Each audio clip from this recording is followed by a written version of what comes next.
Hello साथियों, भारतीय न्याय संहिता 2023 में हम पढ़ रहे हैं मर्डर यानी हत्या।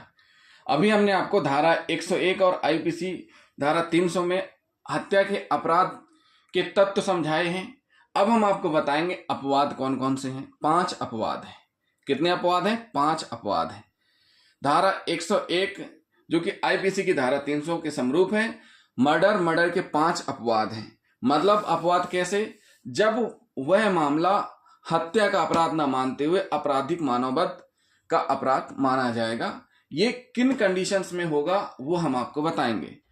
अब जो हत्या की जगह जब आपराधिक मानववध में मामला जाता है तो इसका मतलब ये नहीं होता है कि अभियुक्त को छोड़ दिया जाएगा, बरी कर दिया जाएगा। फर्क है केवल सजा का।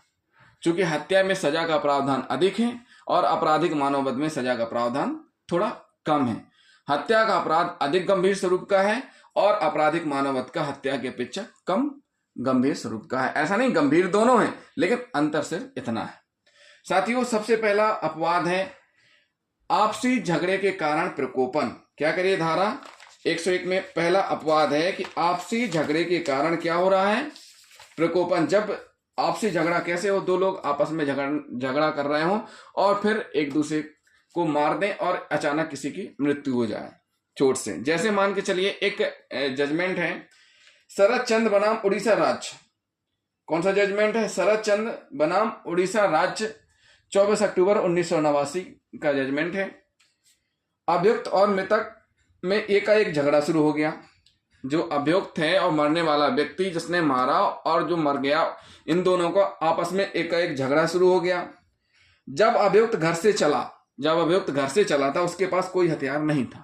उसके पास कोई हथियार नहीं था कि वो जिस व्यक्ति से उसका अचानक से विवाद हुआ है उसको वो मारने के लिए गया था।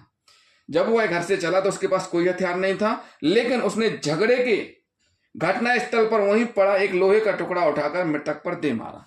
जब वो दोनों झगड़ रहे थे तो वहीं मौके पर एक लोहे का टुकड़ा पड़ा था, उसने उठा करके उस व्यक्ति पे मार दिया, जिससे उस व्यक्ति की मृत्यु हो गई।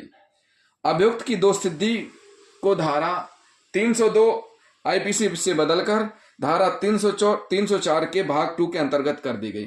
माननीय न्यायालय ने क्या किया कि जो अभियुक्त है उसको मर्डर का दोषी न मानते हुए आपराधिक मानववध का दोषी माना और उसकी सजा को 302 से बदलकर 304 के भाग 2 के अंतर्गत कर दी गई। अतः उसे आजीवन कारावास के बजाय 7 वर्ष के कारावास से दंडित किया गया।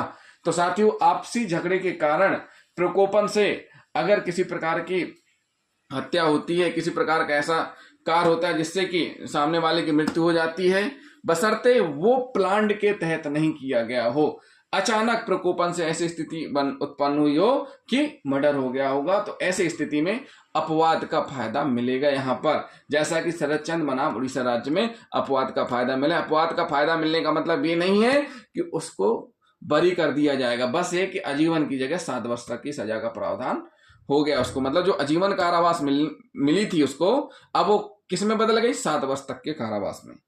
अब हम एक जजमेंट और बताएंगे, मुथु बनाम राज 2008 CCSC 299।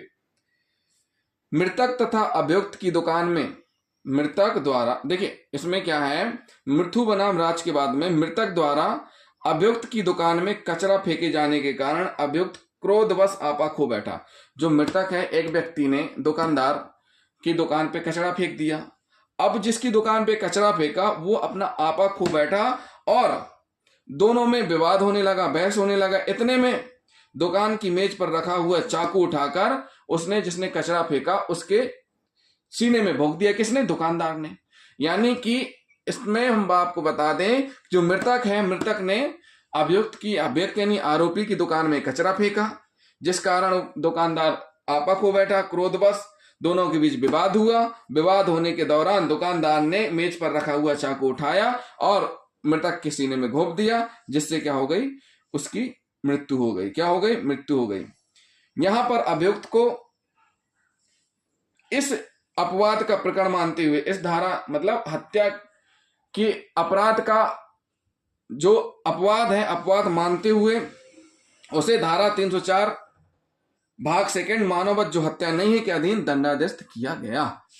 तो साथियों, ये आपसी झगड़े के कारण प्रकोपन होने पर जब हत्या हो जाती है तो उस स्थिति में उसको हत्या न मानते हुए आपराधिक मानववध, या कह सकते हैं जो हत्या नहीं है मानववध जो हत्या नहीं है के अधीन दंडादेश किया जाता है।